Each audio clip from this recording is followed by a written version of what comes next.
Donc, bienvenue tout le monde à la formation Google Meet préscolaire et premier cycle. Si vous avez des questions suite à notre formation d'aujourd'hui, vous pouvez écrire à support FGJ. Donc, ça, c'est pas mal la seule chose que je vais vous demander de prendre en note. Support FGJ, c'est vraiment une adresse courriel, hein, a-commercial-cslaval.qc.ca. Et cette adresse courriel-là, ce qui est le fun, c'est que autant si votre question est technique, comme par exemple ce matin Annie, dont la caméra ne démarre pas, que si la question est plus pédagogique, comme je ne me souviens pas comment faire un partage d'écran ou telle chose ne fonctionne pas bien, bien, c'est la même adresse courriel pour tout ce qui est l'enseignement à distance. Donc aujourd'hui, le plan de la rencontre, en fait, ça ressemble à ce que vous allez voir à droite. On va parler de Zoom versus Meet en premier. Donc, il faut vraiment faire le point de pourquoi on est rendu à Meet. Ça va prendre 1 minute, mais au moins, ça va vous éclairer sur qu'est-ce qu'il y en est de Zoom. Parce qu'il y en a qui se sont rendus compte sûrement que ça fonctionne encore. Ensuite, on va faire un tour des fonctionnalités. Puis, excusez, dans la création du Meet, c'est là qu'on va voir GPI aussi, là, comment créer les listes d'élèves et tout. En troisième, on va faire vraiment un tour des fonctionnalités de Meet. Donc là, on va ouvrir Meet comme si on l'ouvrait pour la première fois, puis on regarde chacun des petits boutons, puis les paramètres, puis à quoi ça sert. Et là, ça va nous mener vers les paramètres de contrôle, bien sûr, parce que c'est important. Souvent, Meet permet des choses qu'on ne sait pas qu'il permet, hein, puis des fois, sont un peu cachées. Donc, on va regarder ça ensemble. Les paramètres de contrôle, ça vraiment, c'est l'enseignant. C'est la première personne qui se connecte au Meet qui l'a. Le partage d'écran, on va regarder ça ensemble aussi. C'est un besoin de plusieurs d'entre vous. Et la gestion de e-class. Donc, comment on fait quand on gère une classe virtuelle, là, finalement? Donc, comment prévenir des dérapages, puis aussi comment réagir à ces dérapages-là. Donc, on va créer un Meet aujourd'hui directement pour les gens du préscolaire premier cycle, pour les enseignants qui n'utilisent pas Classroom. On appelle ça créer un Meet avec pseudo. C'est juste qu'il va falloir, dans le fond, débuter en créant un Meet, donc avec l'outil Meet de Google. Et là, hein, la même question se pose que tantôt. Ce matin, il y a des gens qui m'ont dit, mais où est-ce que je trouve ça, l'outil Meet de Google? C'est où l'application Meet? Eh bien, l'application Meet, c'est dans l'environnement Google. On l'a vu ce matin, on se connecte à google.ca avec nos identifiants CSS Laval, notre mot de passe du BV en haut à droite. Puis, on va pouvoir voir dans le lanceur d'application à droite, on va tout le monde pouvoir le faire là, tout à l'heure. On va y accéder. Donc, simplement vous montrer ici en haut à droite. Donc là, j'ai ouvert Google Meet. Donc, je reviens en arrière. Là. J'étais sur Google tout simplement, google.ca ici. J'ai cliqué sur mon petit icône et je m'en vais sur Meet. Je l'ouvre. Puis là, c'est jamais la même image hein, qui est en arrière-plan. Faut s'habituer. Et ici, donc là, vous, en tant qu'enseignant présco premier cycle, vous allez cliquer sur « Démarrer une réunion » ou « S'y joindre ». Donc, je vais cliquer là-dessus pour Presco premier cycle. Donc, ce qu'on fait, c'est qu'on va entrer un code de réunion, ce qu'on appelle le fameux pseudo. Un pseudo, ça pourrait être le nom de votre classe, mais on ne veut pas quelque chose de trop facile. On n'ira pas écrire « Groupe 202 ». On va choisir quelque chose d'un petit peu plus, disons, un petit peu plus, pas recherché, mais un peu moins fréquent ou commun pour être certain que personne d'autre sur la planète utilise le même à peu près. Mettons que ce serait, on va y aller avec les koalas, le koala rose 202. Admettons que je dis là, que mon nom de groupe, c'est koala rose 202. Ça pourrait être juste un koala 202, ça va être suffisant.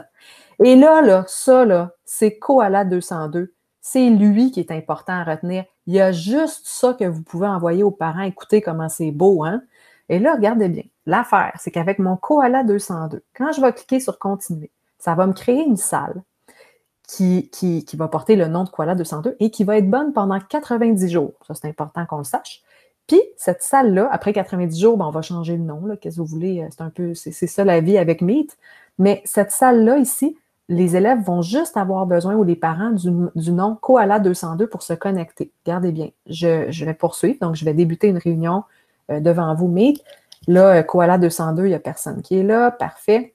Là, excusez, vous ne devriez pas voir ce qui est à gauche ici. C'est un test que je suis en train de faire avec d'autres choses, mais vous verriez ça ici, puis vous pourriez vous joindre maintenant.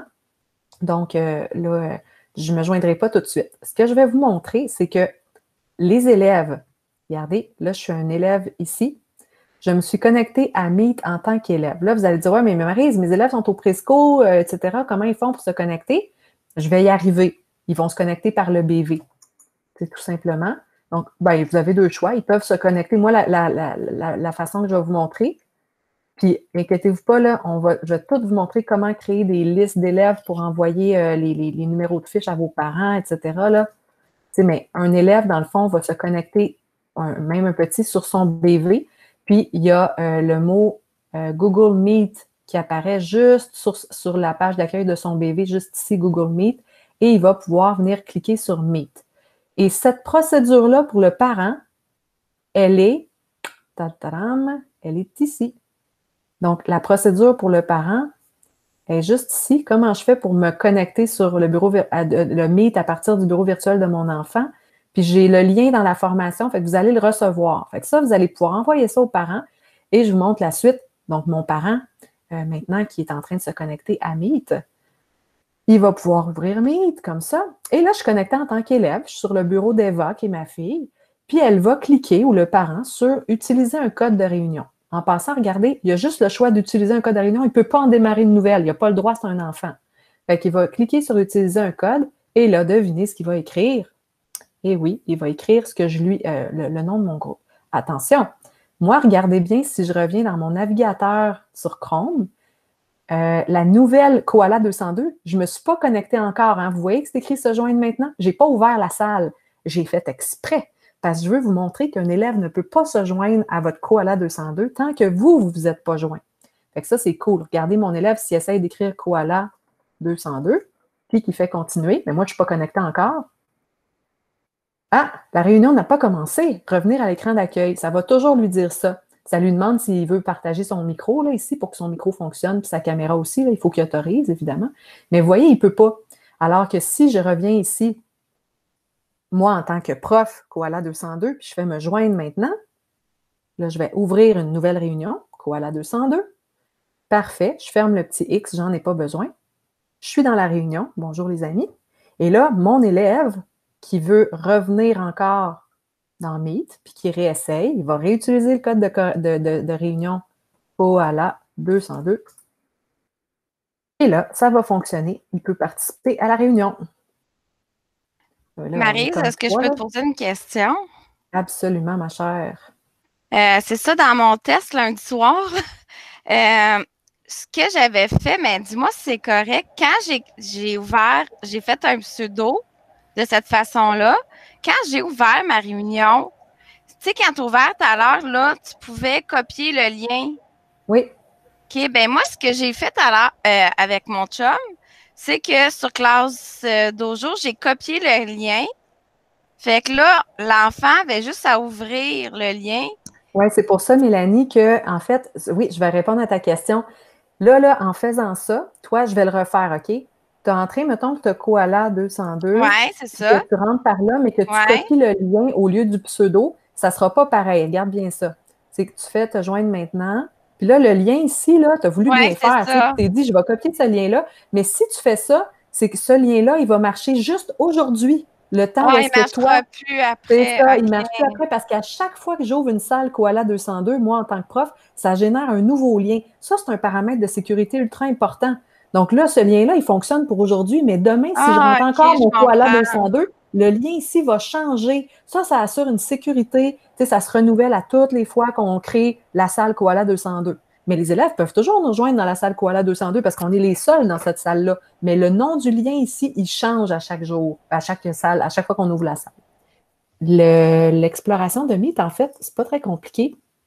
Ce que je veux faire, c'est faire le tour un petit peu de l'écran avec vous. Donc, en bas à gauche, je veux vous montrer que ici, c'est le nom de mon Meet présentement qui apparaît, Formation Meet Paul Comtois. Puis si je clique sur ma petite flèche, j'ai ici ce qui apparaît, le détail de la réunion. C'est de quelle heure à quelle heure. Puis, finalement, je peux copier les données de connexion. Donc, à tout moment, je peux venir copier le lien de mon Meet ici. Fait que mon Meet que je suis en train de faire, le lien, il apparaît toujours là, en bas à gauche. Puis, je peux le copier puis l'envoyer à qui je veux. Alors, tu sais, disons qu'il manque des élèves ou des parents, peu importe, on peut aller leur copier. Je pourrais aussi, ici, je vois que j'ai aucune... si j'avais des pièces jointes dans mon agenda, donc si j'avais, je ne sais pas, moi, dans mon agenda, quand j'ai prévu ma visioconférence, je peux joindre une pièce jointe au moment de la présentation. Il y a le petit cadenas bleu. Et là, ça, c'est génial et c'est ça qu'il faut que... C'est pour ça qu'on se connecte 15 minutes à l'avance pour être les premiers, pour avoir les commandes de l'autre. Là, vous, ici, vous ne le voyez pas dans votre Meet. dans votre interface les commandes de l'autre, le petit cadenas bleu avec un truc de sécurité, il est super important parce que ça, quand je clique dessus, ça me permet 3 choses. L'accès rapide, le partage des écrans, puis l'envoyer des messages dans le clavardage. Alors, est-ce que vous voulez que les élèves puissent envoyer des messages de clavardage? Oui ou non? Ah non, je mets le petit piton à gauche. Ah oui, je le mets à droite. Puis si vous le mettez à gauche, mettons que c'est non, mais les élèves ne pourront pas clavarder. Mais vous allez quand même pouvoir écrire dans le clavardage de votre côté là, pour que tous les élèves puissent vous lire. Mais les élèves ne pourraient pas écrire. Même chose pour le partage d'écran. S'il est à oui, ça veut dire que n'importe quel élève pourrait décider à tout moment de partager son écran. Ben, ce n'est pas nécessairement quelque chose que les jeunes font ou les parents, mais bref, c'est à vous de décider. Vous pouvez le mettre à oui ou à non. Puis si vous le mettez à non, vous pouvez le faire, mais pas les parents ou les élèves.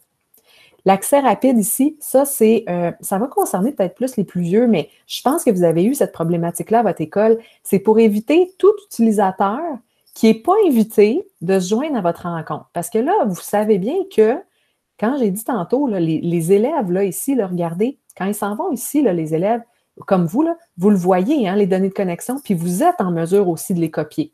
Hein, c'est très facile. On clique, on copie, puis on l'envoie à nos amis sur les médias sociaux. Puis là, nos amis, ils cliquent sur le lien, puis ils se joignent, puis ils arrivent, pop, dans Rencontre. Parce qu'ils ont une adresse CSS de Laval, il n'y a pas de petits mots qui vous demandent des accepter ou des refuser. Fait que là, ils rentrent directement.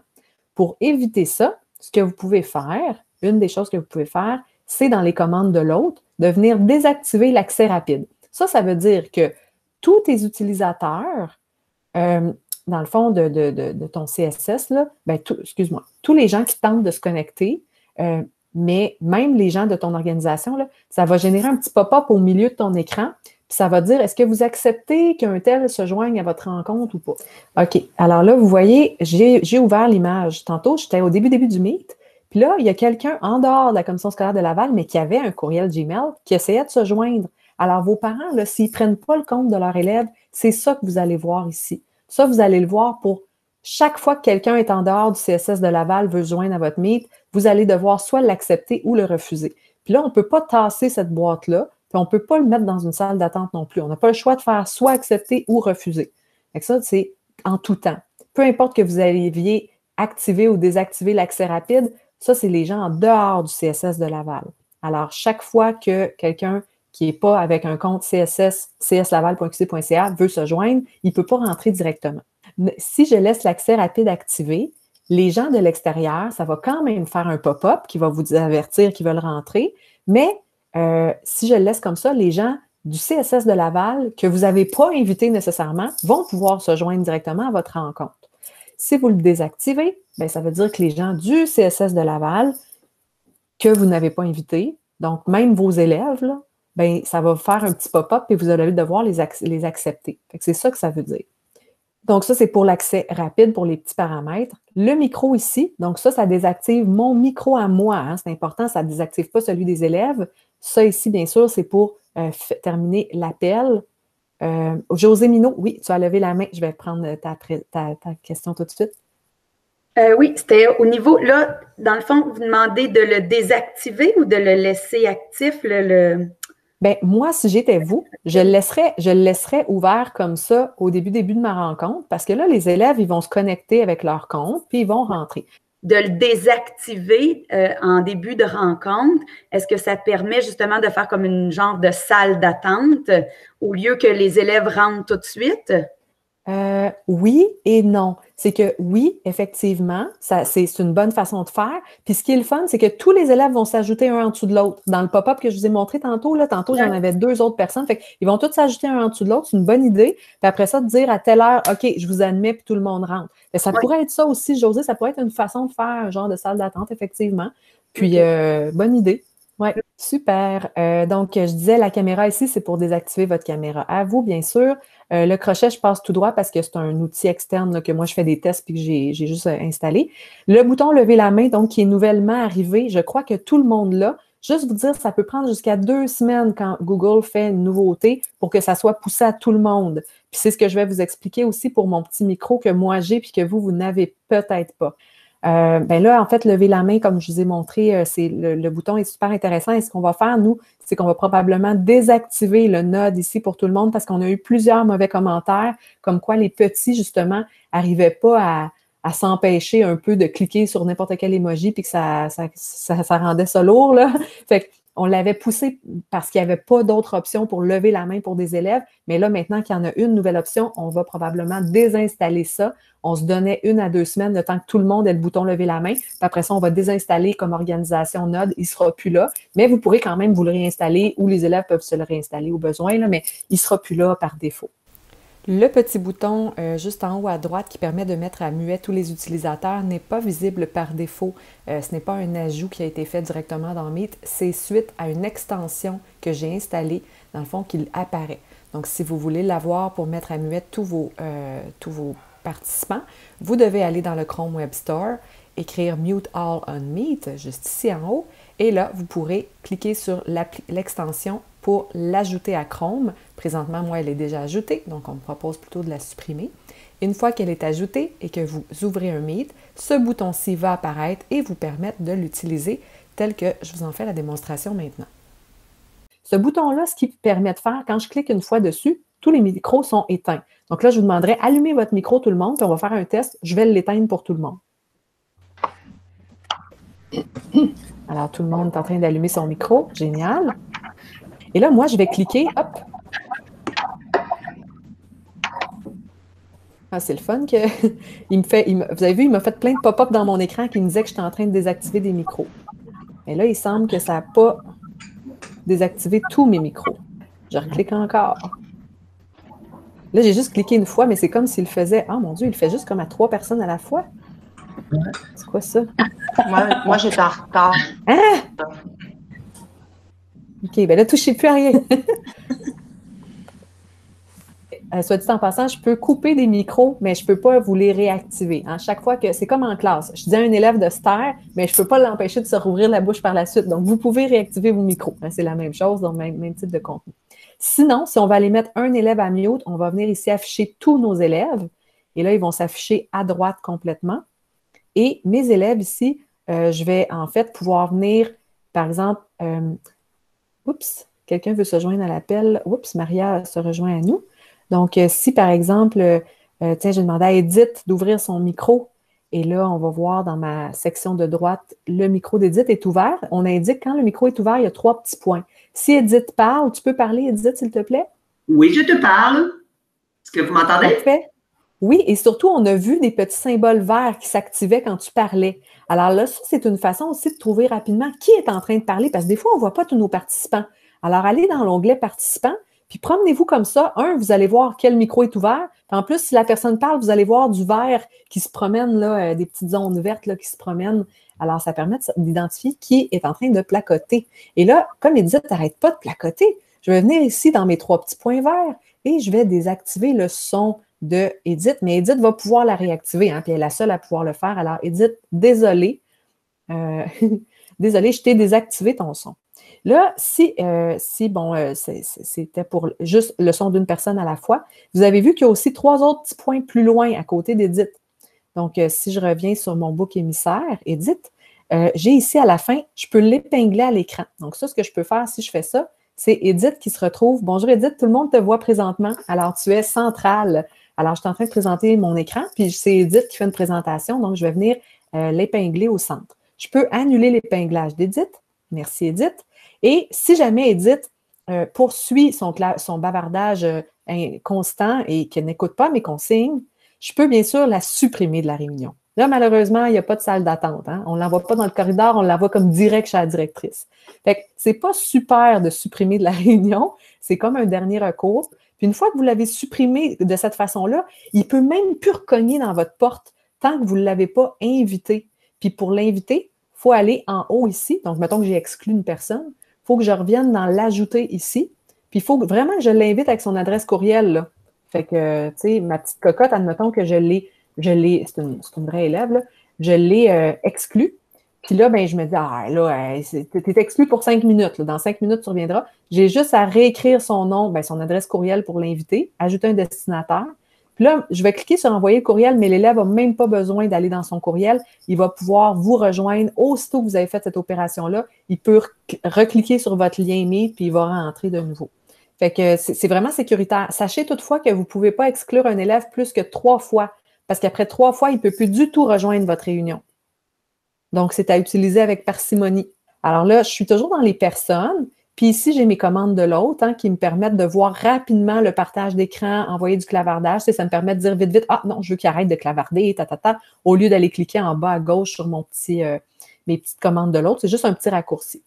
Ici, j'ai aussi mon clavardage. Alors, mon clavardage ici, tu vois, présentement, je permets à tous d'envoyer des messages. Et dans le clavardage en bas, je peux dire, je vais écrire à tout le monde, Enter, puis j'envoie. Alors là, tout le monde peut répondre et tout le monde voit ce que je suis en train d'écrire. Donc, ça peut être souhaitable. Moi, je le laisse activer par défaut. Les petits, bon, ils n'écrivent pas tant, c'est surtout les parents aussi.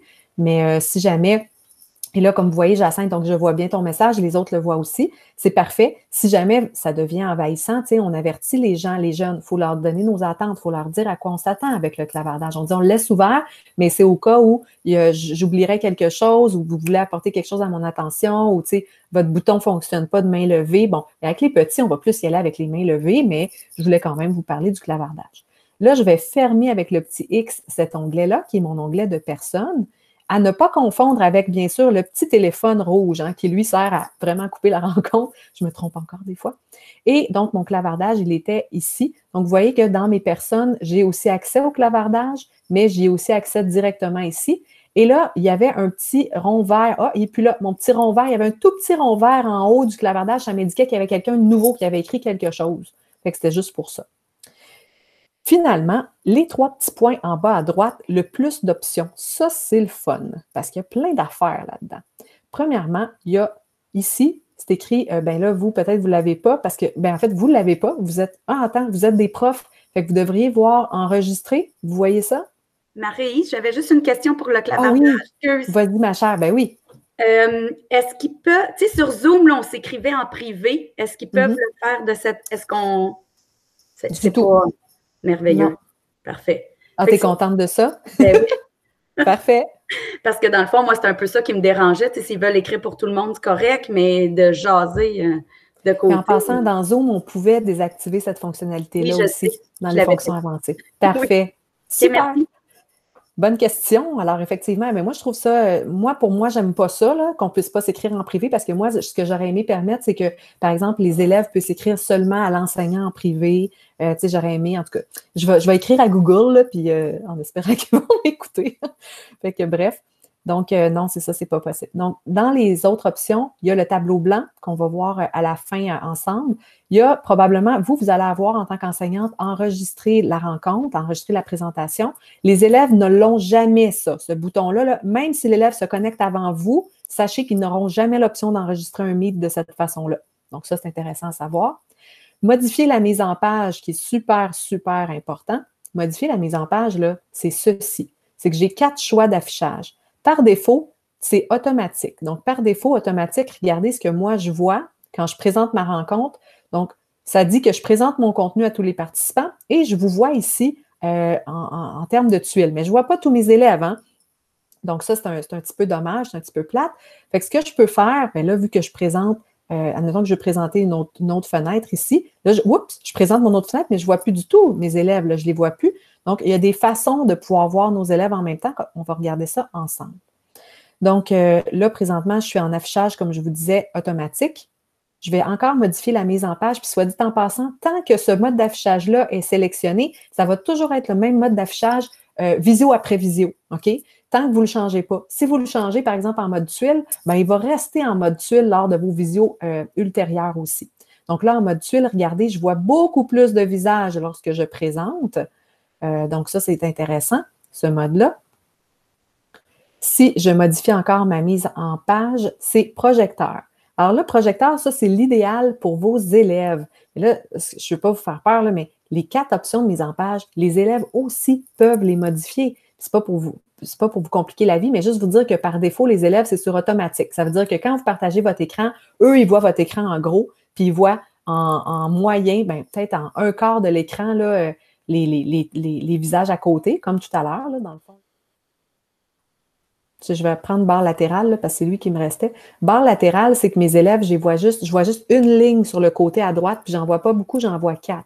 Si je veux en voir plus, je peux diminuer mon écran en cliquant sur les touches contrôle moins. Regardez, contrôle moins, ce que ça fait. Ah, je vois plus de monde. Parce que ça rapetisse mes caractères de mon écran. Si je fais contrôle plus, ça revient plus grand. Si je reviens en mode tuile, ça, c'est le mode tuile, c'est le mode où je vais voir le plus d'élèves. Et en bas, complètement, j'ai le nombre d'élèves que je peux voir maximum. Regardez, je viens de le changer à 30. Et là, si je le mets à 30, regardez, je vois beaucoup plus de monde. Puis là, ça dépend bien sûr de ma grandeur d'écran. Si je reviens en mode page, puis je le descends à 16, bien, je vais voir maximum 16 personnes. Puis, ce que je veux vous montrer, c'est que si je m'en vais à 30, ça se peut que je ne les vois pas tous les 30, parce que, regardez, si j'ai trop grossi mon écran, là, mes caractères, regardez, sont très gros, mais je vois juste 9 personnes. Si je diminue avec les touches contrôle moins mon écran, je vais venir qu'à voir vraiment tout le monde. Donc, ça, c'est une façon de bien voir nos élèves lors d'une présentation ou même quand je ne présente pas, là, je peux quand même mettre mon affichage en mode tuile. Là, je vais juste diminuer ça un peu. Et là, si je veux voir mes élèves et voir ma présentation, moi, je vais vous montrer une façon, je trouve, la plus simple. C'est que dans le fond, vous voyez qu'en haut, j'ai plein d'onglets. Hein? Je clique sur mes onglets, un à côté de l'autre. Bon, voilà. Et là, j'arrive sur mon onglet Meet. Oups, vous êtes là. Alors, ce que je vais faire, c'est que je vais prendre ma fenêtre Internet carrément en cliquant sur une section grise de la fenêtre. Je laisse la section grise enfoncée, puis je tasse un petit peu, là. Puis là, vous voyez, mon ordinateur, c'est mon bureau qui est en arrière, tout simplement. Puis ce que je suis en train de présenter, mettons que c'est Notebook, parce que je suis en train de présenter ça à mes élèves, je pourrais ouvrir ma fenêtre Notebook, là, elle est en gros, mais vous me voyez venir, je vais la rapetisser, hop, pour qu'elle prenne une partie de l'écran. Puis, excusez, bon, j'ai 2 écrans, là, moi, ça fait que c'est un petit peu plus compliqué, mais je vais rapetisser ma fenêtre, puis je vais venir la mettre à côté de ma fenêtre Internet. Ma fenêtre Internet, je peux même la rapetisser elle aussi pour voir vraiment tous mes élèves en même temps que j'enseigne. Donc là, vous voyez, ça, c'est quand j'enseigne dans une application. Puis, en passant, les élèves, eux, là, présentement, vous voyez tout ça. Mais si moi, je change la façon que je vous partage mon écran, c'est ce que je vais faire pour que vous voyez juste Notebook, c'est ça que les élèves vont voir. Regardez bien. Présentement, je suis en train de partager. Je vais arrêter le partage de présentation. Et puis là, je vais vous demander à vous, si vous cliquez sur « Présenter maintenant », mais cliquez sur rien d'autre. Cliquez juste sur le bouton « Présenter maintenant » qui est en bas. Vous devriez avoir 3 choix. Il y a soit la totalité de votre écran, c'est ce que je faisais tout à l'heure.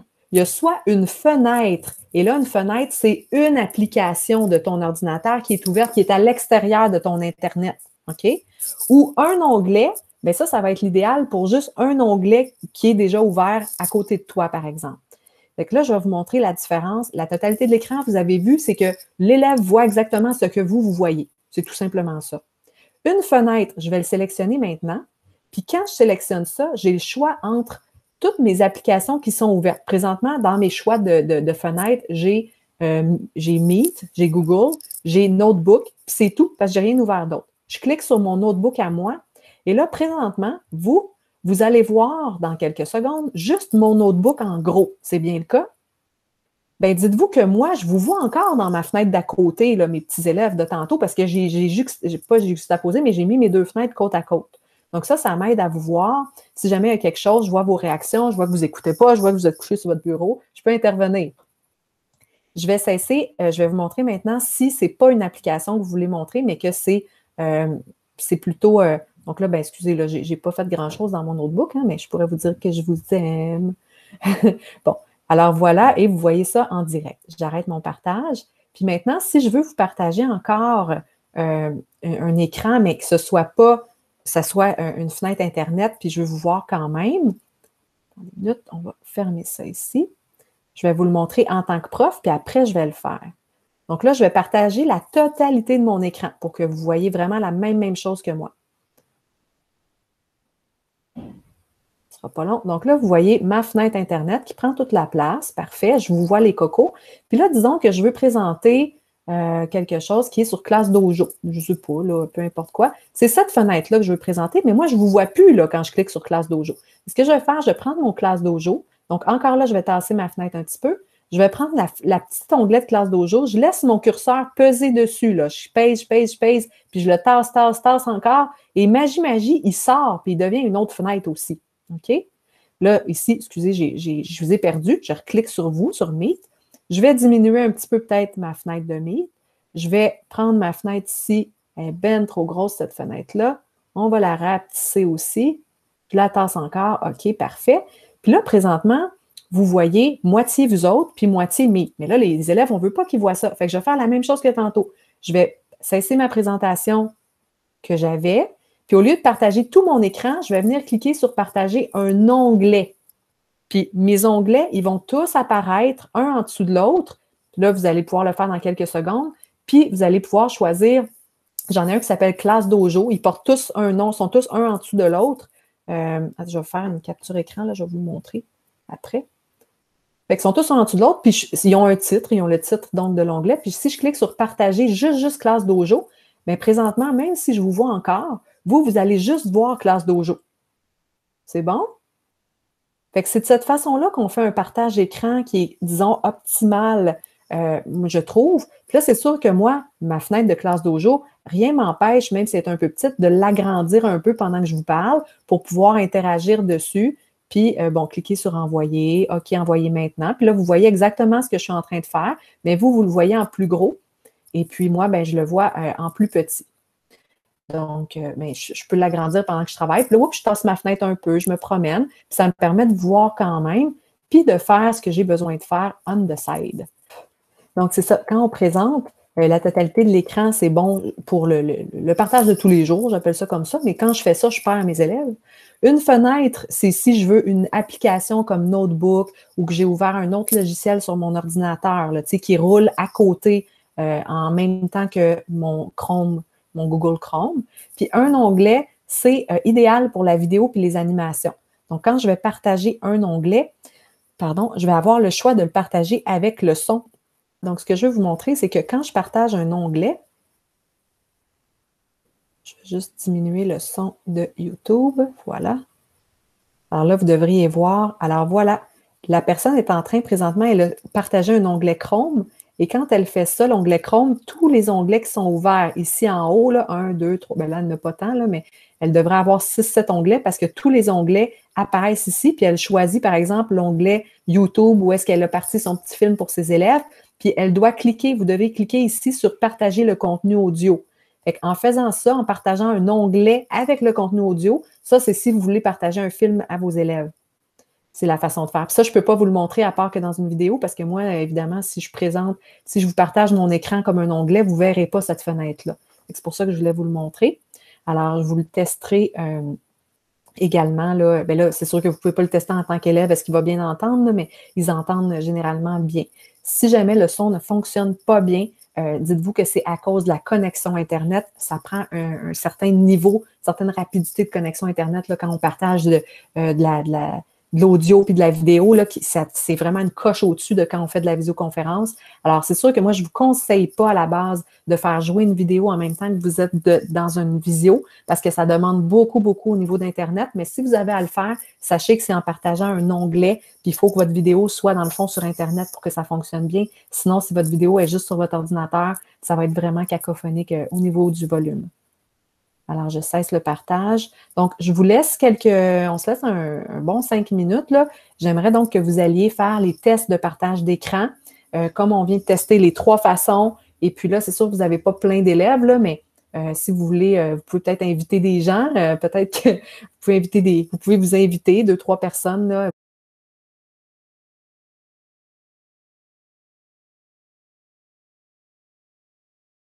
Bien, pour prévenir, sachez qu'on peut réinitialiser un lien Meet. Ça, tantôt, il y en a qui m'ont demandé, OK, mais là, ça va être le même lien tout le temps. Oui, mais on peut le réinitialiser. Toutefois, c'est juste à partir de Classroom qu'on pourrait faire ça. Fait que là, on ne le fera pas. C'est pas, de toute façon, ça ne s'applique pas vraiment pour le premier cycle. Là. Vous n'aurez pas nécessairement besoin de le faire, mais ça existe, cette fonctionnalité-là, dans Classroom. C'est que dans Classroom, il y a juste un lien Meet avec nos élèves, sauf qu'on peut le changer, ce lien-là. Mais là, pas besoin, vous, de le faire. Prévenir, établir les règles dès le... Oh, j'aurais dû l'enlever, je m'excuse. Établir les règles dès le départ. Bien, avec les élèves, c'est sûr, hein, vous savez, il faut toujours annoncer clairement nos attentes de comportement attendues envers les élèves, de même que les conséquences aussi. Puis aborder la netiquette de la visioconférence. Alors, je vous montre ici, c'est un hyperlien, puis ça, vous allez tout recevoir ça. Les attentes de comportement attendues envers nos élèves. En gros, c'est une petite affiche. Et puis là, on a certaines règles. Donc, je vais grossir un petit peu l'écran. Oups, j'ai un petit peu de difficulté, je m'excuse. Ah! Alors, numéro 1. Toujours s'identifier avant de rejoindre une réunion. Bien là, c'est sûr que vos élèves, ils n'auront pas bien le choix de s'identifier. Ça va être probablement avec leur identifiant CSS. Règle 2, s'installer dans un lieu tranquille sans distraction. Bon, règle 3, on garde son micro fermé quand on ne prend pas la parole. La règle 4, c'est s'assurer qu'il y a suffisamment d'éclairage pour la caméra. Une règle 5, ce serait de lever la main quand on veut prendre la parole. Et puis, la règle 6, juste ici en bas, participer activement en utilisant l'onglet participant. Ah non, je m'excuse, ça c'était pour Zoom. Celui-là, il ne s'applique plus. Et puis, règle 7, toujours échanger dans le respect. Donc ça, c'est une des petites... un des petits trucs que je voulais vous montrer. Hier, pas plus tard qu'hier, j'ai aussi, dans le fond, publié quelque chose sur notre trousse numérique. Alors, sur notre trousse numérique, dans la section Meet, je vais faire comme un prof, hein, je vais faire la recherche, hein, Meet, je cherche Meet. Et là, sur mon lien Meet, vous allez voir si je descends. Toup, toup, toup, toup. Ajouter ça, je n'ai pas besoin de ça. Ah, pas sur Meet. Ben voyons, où est-ce que j'ai publié ça? J'ai publié hier. La fille est perdue. Outil de visioconférence. Voyons. Enseigner à distance. Ah, je pense enseigner à distance. Je vais vous l'envoyer de toute façon, le lien. Oui, c'est ça. Enseigner à distance. Il y a la netiquette de la visio. Il y a le fun, c'est quelque chose qui est cliquable là, pour les élèves. Donc, ils peuvent, par exemple, ici, l'enseignement à distance, c'est comme quand on est en présence, je m'assure d'être habillé, peigné, douché. Puis là, regardez, si je promène ma souris, il y a des petits trucs qui apparaissent. Alors, habillé, vraiment, oui, il faut le préciser. C'est comme quand tu dois te rendre physiquement à l'école. Peigné, parce qu'on te demande de garder ta caméra ouverte, alors un peu d'effort. Douché, parce que même si tu n'es pas chez toi, on se sent bien quand on est propre. J'agis en citoyen éthique, je ne fais pas de capture écran, j'enregistre pas la personne à son insu. Bon, la netiquette, c'est je gère mon environnement. Le bruit, donc on va s'arranger pour ne pas être distrait par le bruit. La lumière, on veut avoir une lumière vers l'élève. Et les gens autour, on essaie d'être dans un coin tranquille. C'est sûr que bon, ça s'adresse aussi aux parents. Comment je suis respectueux, j'ouvre ma caméra. Donc, on suggère toujours aux élèves d'ouvrir leur caméra, d'être ponctuels et de soigner leur langage, bien sûr. Et j'ai aussi mis des infographies ici, les pratiques efficaces en visio. Puis, j'ai mis des liens pour les télécharger. Là, vraiment, vous allez pouvoir les télécharger. L'apprenant à la maison, là, je sais que c'est petit, mais éloigner les sources de distraction, planifier le travail. Bon, en fait, vous savez, je regarde ça, c'est plus le deuxième qui s'applique plus à vous, là, qui est dans le fond l'apprenant ici. Mon Dieu, c'est encore plus petit que je pensais. Voilà. C'est le fun que je puisse juste zoomer, mais que je ne puisse pas défiler. Bon, là, je peux défiler. Donc, à la maison comme à l'école, qu'est-ce que vous attendez comme tenue vestimentaire et posture, comme environnement de travail, comme comportement aussi, vos appareils doivent être chargés, etc. On essaie de se connecter au moins 5 minutes à l'avance. On attend son tour de parole, etc. Tu sais, c'est tous des petits reminders pour vous, pour aider pour émettre vos attentes. En fait, vous pouvez même imprimer ça, le mettre dans votre classe en attendant, pour que les élèves se familiarisent aussi bien à ça et en parler avec eux aussi pour c'est quoi aussi, eux, ce qu'ils en pensent, puis quelles peuvent être les conséquences, etc. Donc, tout établir ça ensemble, ça aide souvent par la suite à avoir, dans le fond, des meilleurs comportements de la part des élèves parce que vous leur avez indiqué ce que vous attendiez d'eux. Ensuite de ça, pardon, je ne suis pas dans la bonne présentation. Voilà. Donc, la netiquette de la visioconférence, là, je l'ai vu tantôt avec vous, c'était la petite affiche qui bougeait. Puis, annoncer aussi, ben là, peut-être moins avec les élèves, là, mais vous pouvez dire que si jamais il y a des gens qui invitent des amis, bien, on peut tracer ces amis-là. Hein? Le service, la Centre scolaire de Laval va pouvoir retracer. Vous avez juste à faire une requête informatique, j'en reparler dans 30 secondes, et vous allez pouvoir retracer des élèves de l'externe qui se seraient connectés à votre Meet, si jamais là, le bordel prend, puis tout ça. Donc, oui, c'est possible de faire ça. Pour tout besoin d'aide en enseignement à distance, donc, consultez notre site web avec la loupe, c'est ce que je vous ai présenté tantôt, hein, Trousse numérique CSS de Laval. Moi-même, je l'ai consulté, puis j'utilise la loupe, je n'ai pas peur, je ne m'en cache pas. Demandez à vos experts TIC dans votre école, puis ou écrivez un courriel à supportfjj@cslaval.qc.ca. C'est vraiment pour tout besoin d'aide. Là, on a besoin de se sentir soutenu et de ne pas se sentir isolé. Demandez à vos collègues aussi. Donc, partagez-le, dites-le quand ça ne va pas. C'est important, très important même. Puis moi, ben, je vous remercie de votre présence.